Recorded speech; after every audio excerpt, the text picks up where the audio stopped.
segment 2, Worldly Wise Podcast. Subscribe to the channel, no age ENT limit. No, I'm sorry, it's no age limit ENT on YouTube. Subscribe to the channel. July 6th, I'm about to resume to segment 2 with my big homie, SirJohn. What's going on with your big bro? What's going on, bro? I'm blessed and so are you, bro. Yeah. Oh, appreciate that. 100-fold, man. So we were talking about on part 1 that caught a charge. Right. All right. And then before you caught the charge, was you dabbling in music? Oh yeah. Was you finished asking your question? You was dabbling in music? Yeah, I was dabbling in music. What happened was, I went to jail. I left this out. I went to jail, and every night they used to have like a session, like a rap session or whatever. And I stepped up to the rap session or whatever, you know. And the guy, Jared McKnight, that's my little brother, Jared McKnight. He said, "Man, why you in here if you know how to rap, right?" You know what I'm saying? I'm like, damn, you know. And then when Ernest Marcel, Merkel Cates, and Douglas Bush, there's a call me and my cousin Leonard cigar every night to smoke blunts. We'd sneak out the house and smoke blunts. They'd be like, they was older than us. They'd be like, kick one of them raps, right? And we used to rap on the car and stuff like that. And when I came home from jail, me and my partner, El Khalifa Amin, we used to talk to each other on the phone via Perry Becknell on the phone. He was in the feds and I was in the state. We'll get on the freeway and talk to each other, right?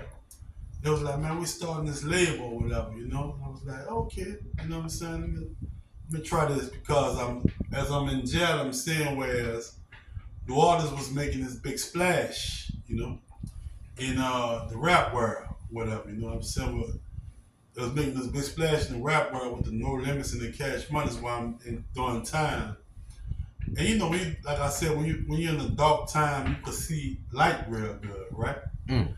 And I saw that was the wave that everybody was riding in the New Orleans thing. So it was, people used to sense value in what I was saying or whatever on the microphone and stuff like that. My cousin Eric Clark, you know, we used to ride, you know, in his truck. He'll be like, man, kick one of the raps, you know. Do you remember one of those raps? You ain't gotta recite it, but you can like give us a little wordplay. When you first kicked out, when you first started like well, it was writing. I can't really remember because it was so long ago. Like I said, I started when I was like 15 and 16, but it was just a lot of playing around on the mic. But what was your style? You was like a hustler, you was a pimp, you was a teacher, what was your entertainer? Like what was your style? You felt like what you topic you was rapping about? My style when I first started rapping or when I actually went recording? Like what was your style? Like, I felt like when I heard some of your old stuff, I felt like you was coming at them like as a pimp. You were like a hustler / pimp. Like how you was giving game. That's how I felt like you was like a hustler and a pimp on the mic. Well, when I first started recording, it was like can I tell a quick story right fast? Go ahead. When I was a little kid growing up uptown at about 10, 11 years old, me and my cousin Major Mallet, Pokey, we used to save up pennies and walk to the K&B gas station to buy comic books, right?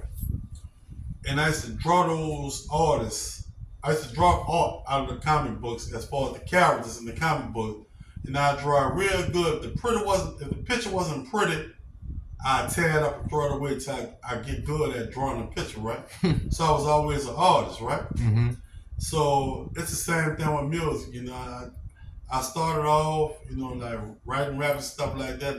If I see somebody had a picture look better than mine, I would tear mine up and try to make something look better than theirs, right? You know what I'm saying? So it was just more or less, it was more or less like the way to go. Like when I came home, it was more or less of a thing like people getting paid off this music industry, and it's a way out of the street life as far as me doing time and or getting killed and stuff like that was wearing the street light. So it's more or less like, let me try this sort of thing. And then my cousin, we recorded Perry Becknell, Al Khalif Amin, and we used to just record, it was this thing.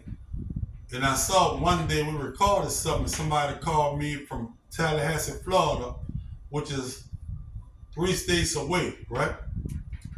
About 2 days later, asked me did I have a song, something like, damn, they hearing that out there in 2 days. That's when everybody who had a sense of value, they sensed some value in what I was doing, right? Mm-hmm. And I always had a respect for their sense of value. And I'm not the type of person that if you give me $1 million, I'm just not gonna put it on the curb with the trash. So I realized God gave me a gift. God gave us a gift, and I always try to perfect the gift. And I was taught in the Bible that the Bible declares that a man in knowledge and wisdom bring riches in the house, don't bring riches out of the house, right? So it's just like jumping rope. You ever saw those girls jump rope when they wait for the perfect time before they jump in the rope when they're doing double dutch or something like that? I was like, it was more like just like that for me, like waiting on the perfect time. I knew I had something to offer everybody as far as helping us to escape the poverty from New Orleans and stuff like that, but it was just waiting on the perfect time, no matter what I had to offer. But by the grace of God, I have more to offer now. And you gravitated towards that. It was something you found like a passion. You want to record more, you want to write more, create more. And by that being said, not to be irrelevant, but I remember I met a pimp. I don't know how established he was in Houston, and I had moved out there for a little while. He said an artist should never be broke, and he kind of like I kind of broke it down with him because when somebody talking to me, I kind of analyze. I don't just quick to disagree. When you open, you open. I was like, an artist should never be broke because we can always create something. So you was creating something, you threw it away. To you, probably felt like it wasn't worthy.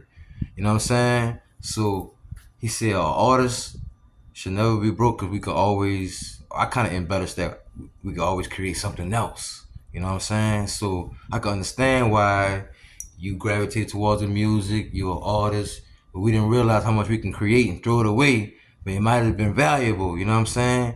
Anything we create could be valuable or not valuable, but sometimes to us it's not valuable, but to other people it could be valuable. You know what I'm saying? So I can understand why you gravitated towards the music and the music gravitated towards you. So we talked about the music. All right, so you fresh out and you was already dabbling with the music.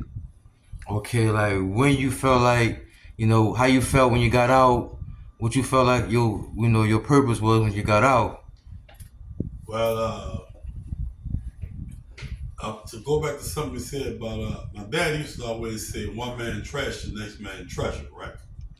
And I thought about how I used to work with my partner. Them somebody could put out a refrigerator that was broke. They thought it was trash, but my partner them showed me how you could take that same refrigerator, buy a $30 part, paint it and wash it up, and sell it for $400. Mm-hmm. So it was trash to them, but it was treasure. So that's what you're talking about. But my part I wanted to play, I read a scripture in the Bible when I was probably about 26, about being good news to the poor, right? The part I wanted to play was just being good news to the poor people. You know what I'm saying? I think that like a Robin Hood, East-Beast Robin Hood, just wanted to be good news to the poor people. You know what I'm saying? I think that the struggles that some of my friends, my closest friends, had as far as coming home from the penitentiary and trying to get on their feet. Some people have family members that was on drugs and just a struggle. New Orleans is like we come number 49 in economy. You know what I'm saying? We're gonna have a few more states than that, or not one state more than that. So it's just being good news for the poor. You know what I'm saying? As far as So you felt like you was a spokesman. You felt like you was a leader. You was a spearhead. You the Robin Hood of the East. So you felt like you wanted to start create more and do more music with that. but the thing about it is, as an artist, whatever photographing my people in their pain, you know what I'm saying, with my mind, whatever. Mm-hmm. I felt like that was worth its weight in gold, right? Uh, Putting your pain on paper is worth a whole lot. You know what I'm saying? And I think that like I was saying earlier, in all labor there's profit, right? And I feel like some people are hard workers. They have the good heart towards going towards the work, and they have a lot of art to offer. You know what I'm saying? You know what I'm saying? A lot of experience, you know, to offer, but I feel like they didn't have the platform, right? Mm-hmm. And I saw this doorway, sort of like a SirJohn truth. You know, I feel like Master P and Birdman was like you know, like underground railroad or whatnot of hip hop for the South. Pioneers. Yeah, like J Prince. Pathfinders, yeah. Like J Prince. Trailblazers. Right. Like J Prince and Luke Skywalker. You know, I feel like Tony Drip and all that was like underground railroad. That's why history is so important, man. Right. We ain't got no chronicles, man. We don't know the people that came before us and led the way and made a path. Man, you green and naive. You don't have no history, man. That's forever learning like some history, man. You know. My bad, big brother. I didn't mean to cut you off, but no, I'm just listening.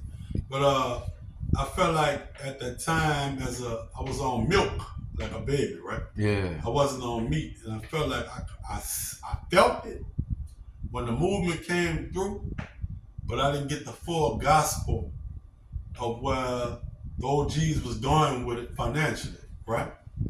And I started feeling the full gospel. I believe that last Jose when I was in Atlanta, I started, even though I was so far away from New Orleans, I felt the full gospel of what New Orleans was doing it with it, right? I would be the first one, you know. Andre Lou, the pluck here, tell you. Every time I touched one, it was like Master P called it ghetto dope, right? I go running, grab a city, keeping up with the competition, keeping up with what's going on. Who influenced you in the rap game? Who influenced me? I can take a guess. You don't mind? Take a guess. 8Ball MJG.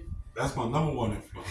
All right. Yeah, that's my number one influence. Yeah. Because they came through the time in New Orleans when we was last in the game, and they hit the scene so hard. You knew I knew that? Huh? You knew I knew that though? How you knew that?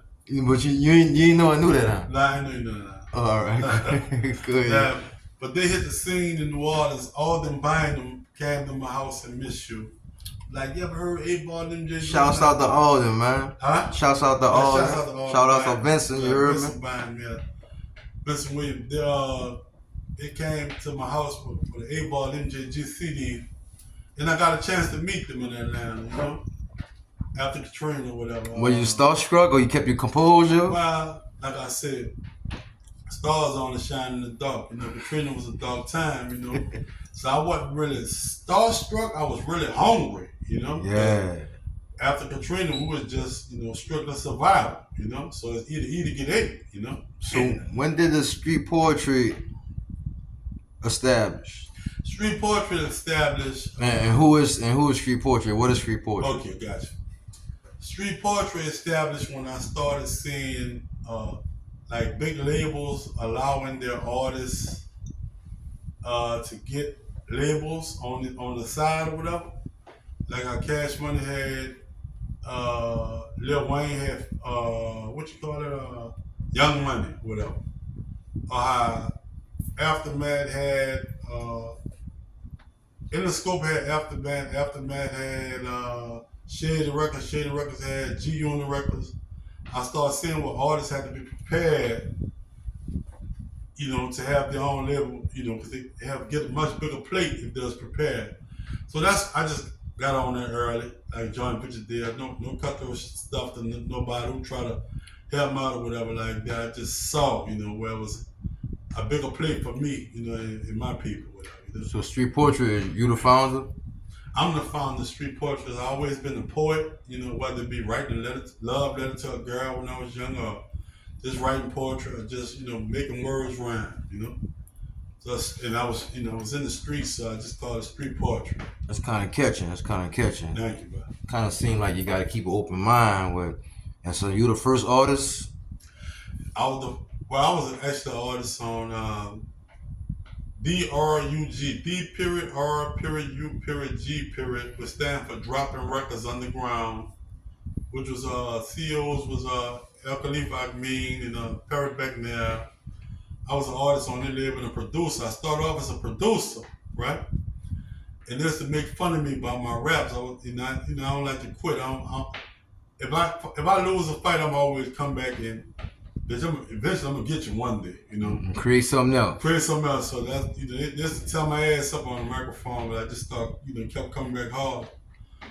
My partner Jack from Atlanta. We used to work together. He said, "Man, you know what?"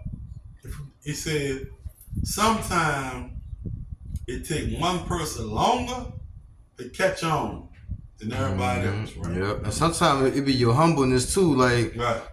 As an artist, as an MC, you got to be cocky to them. Right. You know what I mean? So, but sometimes a nigga know how to balance it out. A nigga might be cocky on the mic, but humble in real life. Nelly said that a long time ago. Mm-hmm. I'm cocky on the mic, but humble in real life. Sometimes they be criticizing your humbleness, how humble you are, instead of real life. Like they want you to be cocky all the time, man. But it's an old saying: the humble don't stumble. You know what I'm saying? The humble don't stumble. And so you could be hungry, but you can still be humble. Yeah. There's enough money for everybody out there. Touché. But Jack told me to go back to what I was saying. Sometimes it can take one person long to catch on to something, but when that person catch on to it, you can't fuck with him or what he caught on to. Yeah. Right? Like I might have one person come in Burger King one day, he might have the meat raw inside, right? Mm-hmm. But by the time he catch on, nobody cook a hamburger for him but that one dude. You know? So sometimes it take a little longer for somebody. That was my partner Jack from Atlanta to catch on. But so some people reach the finish line faster than others. But the good thing about the finish line, even though you came in first, I still got to reach that finish line. Mm-hmm. So the Bible declares that the ending of a thing is better than the beginning of a thing. So as long as you reach the end, you still did good. So basically, you gotta finish with your start. Yeah, you gotta finish. So street poetry they're gonna finish with their start. So you're the first artist. I'm the first artist. Got my little son, Black Boy. Free Black Boy. He came a long way. Hardship is for your glory. Like the Bible said. That's my first artist. I was dealing with Hooligans Entertainment too. That's my boy C4, rest in peace, Pig. My boy Sylvester Johnson. My boy Jonathan Hamilton. My cousin Ella Sigger. And I dealt with them that's where I really learned the art of recording from, right? Because like when you're trying to be a rapper, life just happens. But they just taught me the art, of C4 and J-Ham taught me the art of the punch-ins and stuff like that, right? But we was in Atlanta after Katrina, and I saw whereas the business side of it was my boy Bishop, Bishop Harold Green. I saw this hunger in Bishop Harold Green, right? So if you could put the hunger with the business sense, with the art, you should know. With the spirituality, you should know. That's just my take on it. That's why unity and diversity is so important, man. Right. So that's your artist, all right. So how people they want to find your music? Can you link them? How they can find your music? You can look up your artist music. You can look up SirJohn, SirJohn. There's another SirJohn from Atlanta, I believe. Who's a hairstylist or something like that. But I'm the one with the rap music. That's old music and stuff like that. They can find you on YouTube, social media, iTunes and stuff like that.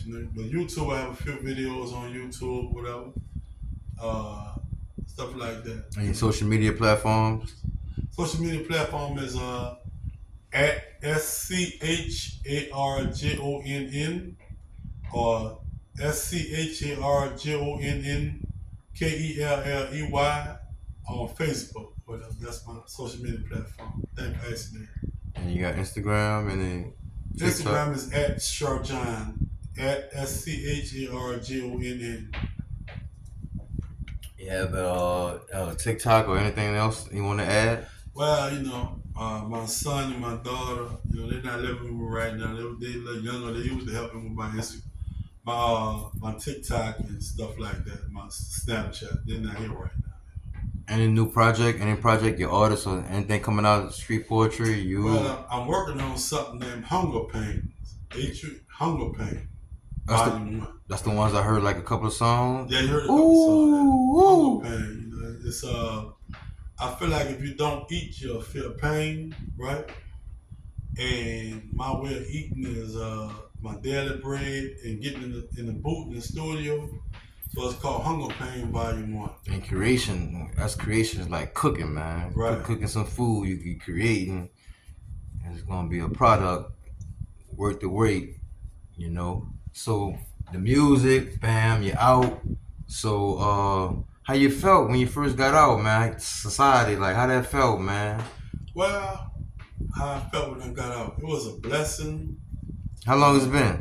How long was it? How long has it been since you've been out? I've been out since 1999, 2000. Yeah, it's been since 2000. About 24 years. Yeah. Wow. Yeah, it don't seem like that long. No. Yeah, it's been about 24 years. How I felt like I wanted to give life another shot. Like I said, if I lose a fight, I try to come back and win. Ever since a child, I felt rejuvenated, rehabilitated, spiritually awakened. You know what I'm saying? A hunger for more. I believe you had a song in Hunger for More. Yeah. Yeah, I had hunger for more. Yeah. As far as, but I have to. In jail, we learned the game of chess. Chess is basically thinking your way into something or thinking your way out of something. Right? And I want to think my way into the music business and thinking my way out of trouble. Yeah. That's all it was. Yeah. So when you, how was it? You adapted pretty quick. You caught on pretty quick. Well, my partner C4, he was trying to help me catch on. He was a little fast little nigga, Yeah. He was a good rapper, fast little nigga. My partner Al, they was fast. They was trying to help me catch on. I was basically, like I said, like the jump rope, waiting on the perfect time. Yeah. I couldn't, find where I wanted to get in at. But what was your main objective when you got out? My main objective, bro, was to be successful, to feed the family or whatnot, and stay out of trouble. Stay out of trouble, make the double. You ain't lying. You ain't lying about that. So once you start adapting, you started like, all right, dialism, everything happened for a reason. It wasn't no regrets with the time. You think that, it was already written, or, you felt like Malcolm X, or how you felt like that was needed, or what? Well, I'm going to say this. My mom used to whip me. My mom and stepdad used to whip me, right? My dad whipped me a couple of times too growing up. My grandmother whipped me. They said, fix your face. If I had a bad, put on a prayer fit that tell me to fix my face. I believe God was whipping and telling me to fix my spirit. So it was no regrets, you know what I'm saying? It was a much needed lesson. It was the school of hard knocks, Eventually, I'd rather go to the school of hard knocks at the age of 18, 19 than be my age not going to the school of hard knocks. So the early bird get the worm, right? So the school of hard knocks, you know what I'm saying? But I learned something, I took it as a lesson, not as a loss. I took it as a lesson. They say the worst kind of fool is an old fool. Worst kind of fool. An old father. That's right. Yeah, so there's no age with that, with being foolish or trying to, be brilliant and use the gift that God gives us, man. So back to the music. So now you're taking it serious. You're out, you're taking it serious. You want to leave a mark. You want to leave all your creation. How you thinking with all your, you being a spokesman, you being a founder, an artist. You feel like it's a purpose? Well, I had a partner. My partner, DeAndre Gamble, he's from Mobile, Alabama. I met him in D.C. He said, man, I can give you fire. Either you can keep warm with it or burn the house down with it. You know what I'm saying? Can you decode that?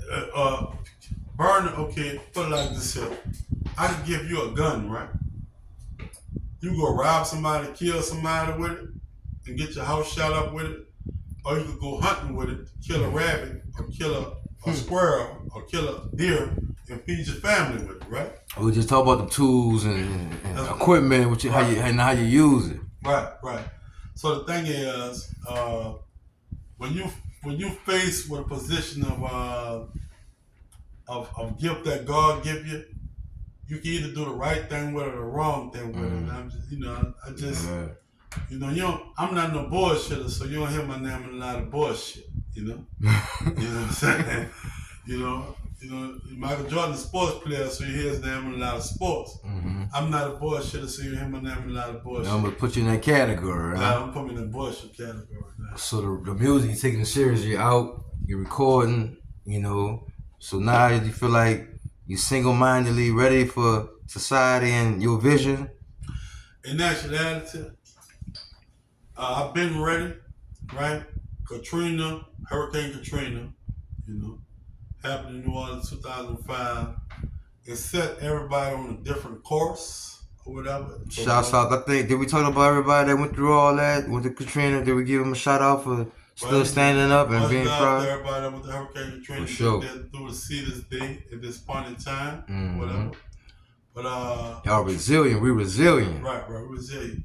I think it taught me a lot. It was a hardship, but the Bible declares that hardship is for your glory, So it is glory is shame. I'd rather the glory, It built character and fortification too, man. Every story has a character, If it's a bad character, it's gonna have a bad story. If it's a good character, it's gonna have a good story. It's gonna make you greater, make you stronger. It's gonna make you weak. You're gonna either degenerate or regenerate, Right. Some people don't get the purpose why the barrier is in the way, because it's what they say. The obstacle is the way. Obstacle is the way. Hardship is for your glory. Yeah. Right. Hardship is for your glory. So a lot of people don't realize, bro. They go through a lot of shit, right? But what is shit? Fertilizer is shit, right?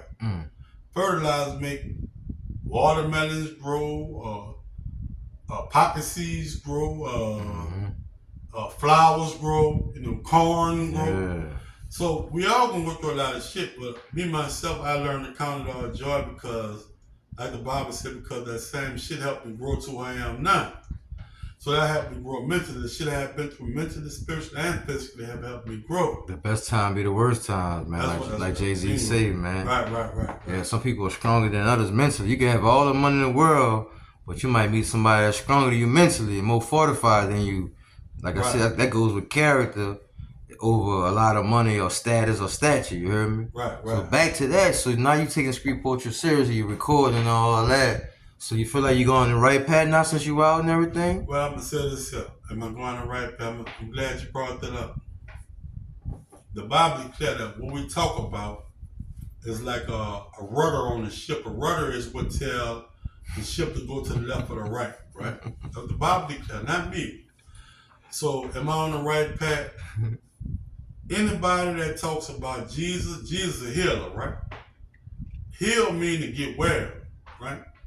So if I talk about Jesus, that means what I talk about, the way it's going to go, if I'm talking about Jesus, it's going to go well, right? Anybody you meet, man, that don't have Jesus in their conversation or God in their conversation, it's not going to go well. You're right. Not equally yoked. They ain't going to go well. Yeah, you're right. So what you speak about is basically the direction you're taking in life. You know what I'm saying? So you can tell if something going to go well or not, by if Jesus come up in the conversation, So you're on the right path. You're following your heart, your passion. You're a spokesman. You're more than just an artist. So you have purpose. Right. You have a mission to fulfill. Right. Besides the music, it's bigger than that. Right. Like it's like you say, we want to be the Robin Hood, and now God giving you the purpose. He giving you the drive. You know what I mean? So, all right, that's good. So, what's the latest project? What's the name of the latest project? The latest project is Hunger Pain. It's coming when? We don't have a date on it just yet. But Hunger Pains, it should be out before the end of this year. Right? Which one will be the single? The single, not sure you ever really picked that yet. You know what I'm saying? Based on my business analytics. You know what I'm saying? But uh, it'll be something. You know, it'll be something. Yeah, I With the like word. the ones you let me hear exclusively. I Right. appreciate that, big bro. Right. Yeah, there's some spiritual warfare. They ain't gonna be ready. You know what I'm saying? Yeah. So, all right. So, anybody you want to shout out to?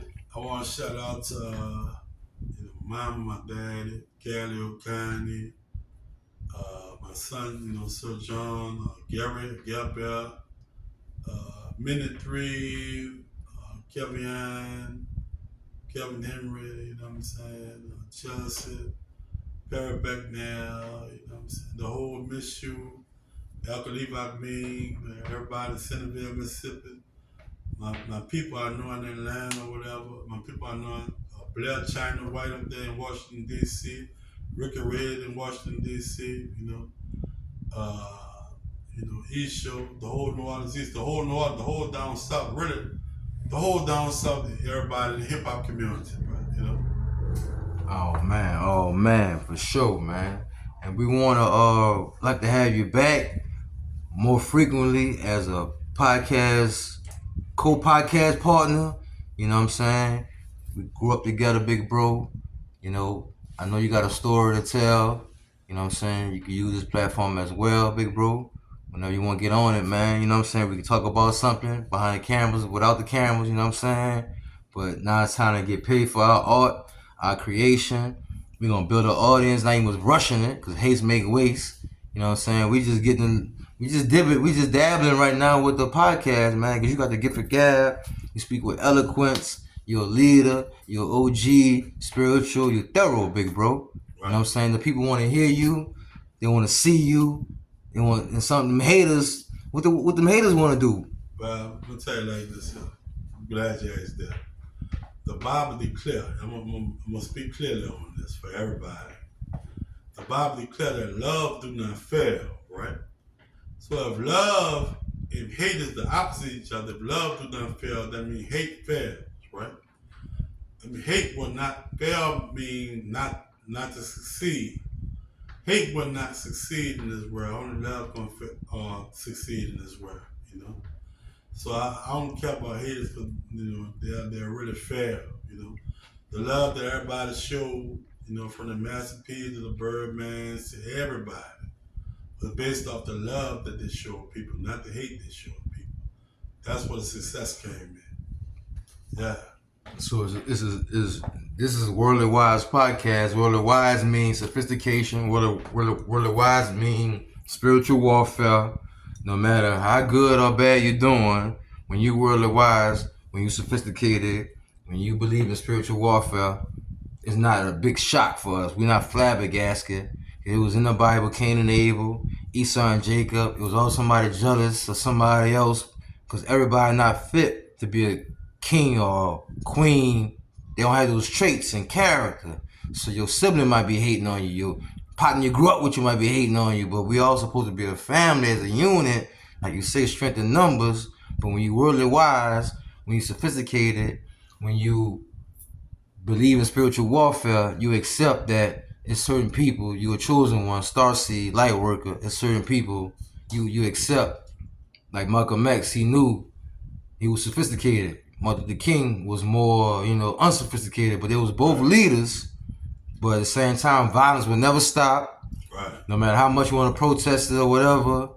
When you're worldly wise, you're spiritual warfare, sophisticated, you're street smart, God wants to protect ourselves. Right. From the evil, Right. from the devil, the people he sent, the weak ones, the frail ones, you know what I'm saying? So there's always gonna be hate in this world. Right. My point. Right. The Bible declares that love the greatest gift, bro. So if you don't have love, the opposite of gift is a curse. And the haters really respect you. They really admire you. Right. But haters and enemies, they don't want you to increase no further. Right. You elevating, but they want you to stay right there. The opposite of love is God. God said love is a gift. The opposite of gift is a curse. So if you want hate instead of love, you're really cursing yourself. Mm-hmm. From your blessings.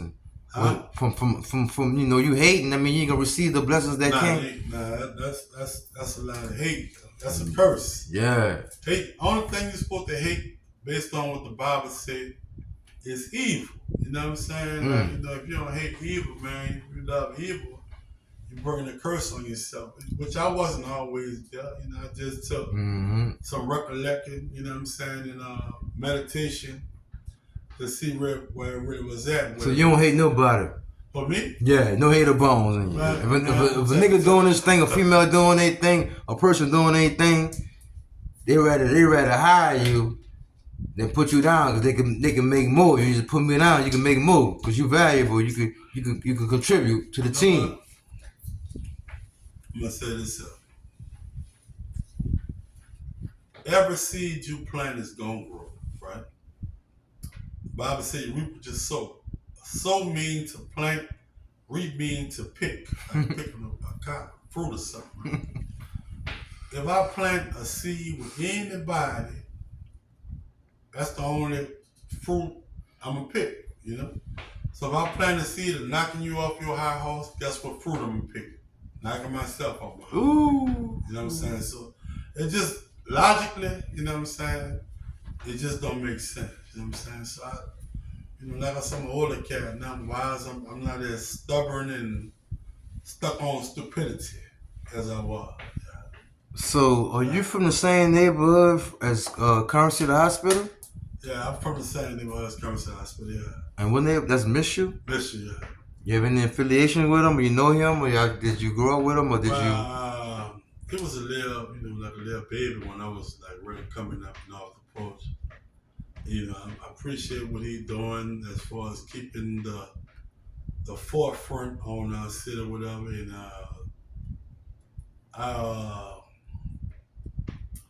I haven't had a chance to work with him. My cousin had a chance to work with him and everything. We used to like go to a few parties together when I first started off and stuff like that. But kudos. He doing his thing. He's doing his thing. Yeah. And he's from Michoud Boulevard. Michoud Boulevard. New Orleans East. New Orleans East. We can vouch for that. I can vouch for that. So we ain't no haters. Right. Nice having you again on the platform, big bro. This is your platform as well. Shouts out to Currency. You're doing your thing, big dog. You're going to hear more from Worldly Wise Podcast. We going to last. No hatred over here. Because when you Worldly Wise, you don't hate nobody. When you sophisticated, when you about your paper, when you thorough, we ain't no haters, man. You heard me? Man. Concluded? Well, exactly. Anything you want to embellish? I want everybody to stay out, realize that learning is a lick, knowledge worth more than silver and gold.